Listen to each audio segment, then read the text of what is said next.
आइए अब समझने की कोशिश करते हैं sale and lease back transactions. यहाँ पे बहुत ज़्यादा क्रिएटिव अकाउंटिंग हुआ करती थी कि अगर किसी एंटिटी ने अपने बैलेंस शीट में किसी एसेट को नहीं दिखाना है और उन्हें कैश की भी ज़रूरत है और ये भी नहीं दिखाना कि उन्होंने लोन लिया है और जिस एसेट को वो यूज़ कर रहे हैं उसे वो कंटिन्यू करना चाहते हैं, इन सारी बातों के लिए इनके पास एक तरीका था कि वो एसेट को बेच दें तो बिज़नेस को कैश फ्लो मिल जाएगा। तो एक तरफ हमने ऐसा दिखाया कि हमने एसेट बेच दिया और बिज़नेस के पास अब कैश आ चुका है और इस कैश को हम यूज़ कर सकते हैं अपने रोज़मर्रा के काम के लिए। पर हम उस एसेट को भी नहीं छोड़ना चाहते जिसे हमने बेचा है, तो हम इमीडिएटली लीज बैक कर लेते हैं उसे ऑपरेटिंग लीज पे। अब ऑपरेटिंग लीज पे लीज बैक करने की वजह से ये एसेट मेरी बैलेंस शीट में नहीं आया और जो लाइबिलिटीज़ मैंने कमिट की वो भी नदारद हैं, वो लाइबिलिटी में नहीं दिखाई दी। और अभी भी मैं उस एसेट के यूज़ करने से जो इकोनॉमिक बेनिफिट्स होते हैं उनका मैं फ़ायदा उठा रहा हूँ, बट मेरी बैलेंस शीट में ना तो कोई एसेट है ना कोई लायबिलिटी है। अब इस क्रिएटिव अकाउंटिंग को तोड़ा गया है नए अकाउंटिंग स्टैंडर्ड के तहत। अब आप एसेट को दे भी देंगे, बेच भी देंगे और लीज बैक करते हैं तो पहले भी आपका एसेट था, अब भी आपका एसेट है। पहले आपका एसेट ये प्रॉपर्टी प्लांट एंड इक्विपमेंट के रूप में मौजूद था, अब ये राइट्स ऑफ यूज एसेट के रूप में मौजूद हो जाएगा। पहले कोई लायबिलिटी नहीं मौजूद थी, पर अगर आप इसे वापस लीज बैक करते हैं तो आपको लीज लायबिलिटी का प्रेजेंट वैल्यू भी दिखाना पड़ेगा इंसेप्शन पे और हर साल इसकी अकाउंटिंग भी करनी होगी। तो क्रिएटिव अकाउंटिंग का जो एक बड़ा खेल था वो ख़त्म कर दिया है इस अकाउंटिंग स्टैंडर्ड ने और सेल एंड लीज बैक की ट्रांजैक्शंस काफ़ी आसान भी हो गई है, वरना बहुत ज़्यादा दिक्कत पैदा होती थी कि ये sale and lease back finance lease है, ऑपरेटिंग लीज है, सारा मुद्दा ख़त्म।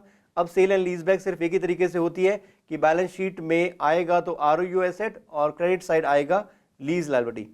आइए इसे जानने की कोशिश करते हैं। तो सेलर तो अपनी बुक्स में इसे रिकॉर्ड करेगा आरओयू एसेट और लीज लायबिलिटी। जो परचेजर है उसे हम बायर लेसर भी बोल सकते हैं, वो उसे खरीदेगा एसेट को और जैसे एक लेसर अकाउंटिंग करता है उस तरीके से वो अपने बुक्स में लेसर अकाउंटिंग करेगा कि उन्होंने एसेट हमें वापस फाइनेंस लीज पे दे दिया है या ऑपरेटिंग लीज पे दिया है। वो अपने यहाँ क्लासिफिकेशन करेगा, लेसी के यहाँ ऐसा कोई क्लासिफिकेशन नहीं है, हमने तो एसेट बेचा और वापस ले लिया। तो हम ये ध्यान रखेंगे कि जो एसेट हमने दिया उसका कैरिंग अमाउंट क्या है और अगर उसे हम बेचते तो किस वैल्यू पे वो मार्केट में बिकता। अब अगर वो मार्केट में उस कीमत से ज़्यादा कीमत पे बिकता जितनी कीमत पे हमने रिकॉर्ड किया हुआ है, इसका मतलब उस एसेट में मुनाफा था अगर हम बेच देते। और अगर हम लीज बैक करते हैं, क्या हमने सारा का सारा एसेट लीज बैक कर लिया है या कुछ पोर्शन हमने बेच भी दिया है। अब यहाँ पे अकाउंटिंग में ये बदलाव आ सकता है कि हो सकता है कि हमने पूरा का पूरा एसेट रिटेन नहीं किया, हमने कुछ हिस्सा उसका बेच भी दिया है। कैरिंग अमाउंट मान लो 6 लाख है एसेट की और हमने पूरे एसेट की वैल्यू रिटेन ना करके हमने कुछ प्रोपोर्शन रिटेन किया। तो जो पेमेंट्स हमने की, क्या मार्केट में जो एसेट की फेयर वैल्यू है, क्या हमने जो लीज पेमेंट्स तय की हैं इस sale and lease back transaction में, क्या वो फेयर वैल्यू के बराबर हमने की है। अगर हम मार्केट में फेयर वैल्यू के बराबर पैसा नहीं दे रहे हैं इस एसेट के राइट लेने का, इसका मतलब ये भी है कि हमने कुछ हिस्सा बेच भी दिया है। तो हमने gain on transfer of sale of asset भी रिकॉर्ड करना होगा। हमें जो रिटेन्ड एसेट है उसकी कीमत को तय करना होगा, किस प्रोपोर्शन में कितना कैरिंग अमाउंट था, कितना फेयर वैल्यू है उस एसेट का मार्केट में और कितना एसेट हम रिटेन कर रहे हैं कैरिंग अमाउंट के प्रोपोर्शन में।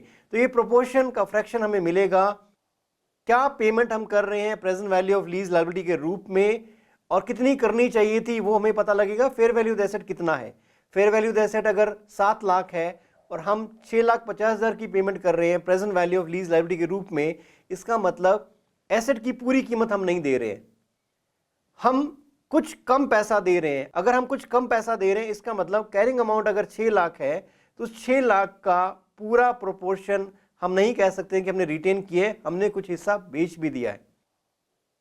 तो बड़ा मुद्दा जिस बात का हमें खास ध्यान रखना है वो रखना है फ्रैक्शन का, कि फ्रैक्शन क्या होगा जिसके बेसिस पे एसेट का कैरिंग अमाउंट डिवाइड होगा 2 हिस्सों में, कितना हिस्सा हमने रिटेन किया है, कितना हिस्सा हमने बेच दिया है। और हम gain on transfer of asset भी रिकॉग्नाइज करेंगे कि हमने कुछ गेन भी रिकॉग्नाइज करना है, कितना गेन हमने रिटेन कर लिया और कितना गेन हमने रियलाइज कर लिया, इसे भी 2 टुकड़ों में बांटना होगा। उसके लिए हमें ज़रूरत पड़ेगी फ्रैक्शन की कि किस हिस्से में बांटें और वो फ्रैक्शन होगा present value of lease liability divided by fair value of asset. ये फ्रैक्शन का इस्तेमाल करके हम अकाउंटिंग करेंगे। और इस फ्रैक्शन में हमें ये ध्यान रखना होगा कि जो डील हुई है क्या fair value of the asset पे हुई है, क्या सामने वाली पार्टी हमें फेयर वैल्यू से ज़्यादा पैसे दे रही है, क्या सामने वाली पार्टी हमें फेयर वैल्यू से कम पैसे दे रही है। तो सबसे पहले तो ये देखेंगे कि ये जो डील हुई है इसमें सेल हुई है कि नहीं हुई है। अगर सेल नहीं है तो इसे सीधा सीधा फाइनेंशियल अरेंजमेंट मानेंगे कि हमने अपने एसेट को गिरवी रखा है, सामने वाली पार्टी हमें पैसा दे रही है और हमें कुछ समय के बाद उन्हें ब्याज के साथ उस पैसे को लौटाना है। तो ये मेजर होगा इंड AS 109 फाइनेंशियल इंस्ट्रूमेंट्स के अकाउंटिंग स्टैंडर्ड में। और ये सेल नहीं है तो फाइनेंशियल अरेंजमेंट मान के इसे हम लोन के रूप में रिकॉग्नाइज करेंगे और लोन रीपेमेंट वापस कर देंगे। पर अगर ये सेल के क्राइटेरिया को मीट करता है, इसी वजह से इस अकाउंटिंग स्टैंडर्ड को Ind AS 115 revenue from contracts with customers के बाद इशू किया गया, ताकि हम सेल की परिभाषा को समझ सकें कि अगर ये सेल है और सेल के क्राइटेरिया मीट करते हैं, फिर हम आगे जानेंगे कि ये सेल क्या फेयर वैल्यू पे हुई, क्या ये सेल फेयर वैल्यू से ज़्यादा कीमत पे हुई, या ये सेल फेयर वैल्यू से कम कीमत पे हुई। फेयर वैल्यू पे हुई तो कैसे अकाउंटिंग करेंगे। अगर ये सेल फेयर वैल्यू से ज़्यादा कीमत पे हुई है कि हमें जो पैसा मिला है मार्केट में उस एसेट की फेयर वैल्यू से ज़्यादा मिला है। अब एक सोचने वाली बात है कि हमें कोई फेयर वैल्यू से ज़्यादा पैसे क्यों देगा। इसका मतलब इसमें भी कुछ अरेंजमेंट है। इस अरेंजमेंट को हम ये मानेंगे कि हमने एडिशनल फाइनेंसिंग ले ली है, हमें पैसे की ज़रूरत थी, हमारे एसेट के बदले में वो फेयर वैल्यू के बराबर तो पैसा देने को तैयार थे, हमें एक्स्ट्रा पैसे की ज़रूरत थी, हमने उन्हीं के साथ डील कर ली कि आप ही हमें एक्स्ट्रा दे दो। इसका मतलब हमने ना सिर्फ सेल एंड लीजबैक ट्रांजैक्शन की पर एडिशनल पेमेंट भी ले ली। इस एडिशनल पेमेंट को भी हमने present value of lease liability में इंक्लूड कर लिया। पर जब हम फ्रैक्शन का इस्तेमाल करेंगे तो क्या present value of lease liability सिर्फ एसेट से रिलेटेड होना चाहिए या एडिशनल फाइनेंसिंग को उसमें अलग करके देखना चाहिए। तो यहाँ पे बहुत से लोग कंफ्यूज होंगे, जब फ्रैक्शन का इस्तेमाल कर रहे होंगे तो बहुत से लोग कंफ्यूज होंगे, उन्हें लगेगा कि हमने तो payment present value of lease liability के अकॉर्डिंग करनी है। पर ये जो present value of lease liability है ये सारा का सारा पेमेंट उस एसेट के यूज के लिए नहीं है, इसमें कुछ पेमेंट हम एडिशनल फाइनेंसिंग के लिए भी दे रहे हैं, उसे अलग करके हमें इस फ्रैक्शन का इस्तेमाल करना होगा। जब हम पेमेंट तय कर रहे हैं तो कई बार ऐसा होता है कि सामने वाली पार्टी हमें कम पैसे दे देती है। मान लो फेयर वैल्यू उन्होंने देनी है 7 लाख रुपए और वो कहते हैं कि हम तो आपको कम देंगे। तो हम भी तो मार्केट में ही डील करते हैं, हम उन्हें कहते हैं कि आप अगर हमें कम देंगे तो हम आपको कम दे देंगे। इसका मतलब हमारी present value of lease liability कम हो जाएगी। अगर आप हमें कम पैसे दे रहे हैं, फेयर वैल्यू एसेट के बराबर नहीं दे रहे हैं, आप हमें कुछ कम दे रहे हैं, तो हम भी अपनी लायबिलिटी में कम लिख लेते हैं कि हम आपको कम देंगे। इसका मतलब ये तो नहीं हुआ कि जो तय हुआ कि हम राइट्स रिटेन कर रहे हैं वो present value of lease liability के बराबर मानी जाएगी। इस केस में हम ये मानेंगे कि प्री पेमेंट ऑफ लीज हो गया है, but pre payment of lease के केस में हम उसे कम कीमत का राइट तो नहीं मानेंगे, हम उसे present value of lease liability के बराबर करके ही फ्रैक्शन का इस्तेमाल करेंगे। तो समरी में बता देता हूं कि अगर फेयर वैल्यू पे डील हुई है तो फ्रैक्शन इस्तेमाल करना आसान है, पर अगर हमें पैसा फेयर वैल्यू से ज़्यादा मिला है उसे एडिशनल फाइनेंसिंग मानेंगे, अगर हमें फेयर वैल्यू से कम पैसा मिला है उसे प्री पेमेंट ऑफ लीज मानेंगे। इस बात का हमने ध्यान रखना है। आइए एग्जाम्पल के तहत समझते हैं। हो सकता है कि मेरे शब्दों के अकॉर्डिंग आपको अभी नहीं समझ में आया, पर जैसे ही हम एग्जाम्पल्स करेंगे आपको बेहतर समझ में आ जाएगा कि किस तरीके से फ्रैक्शन यूज होना है।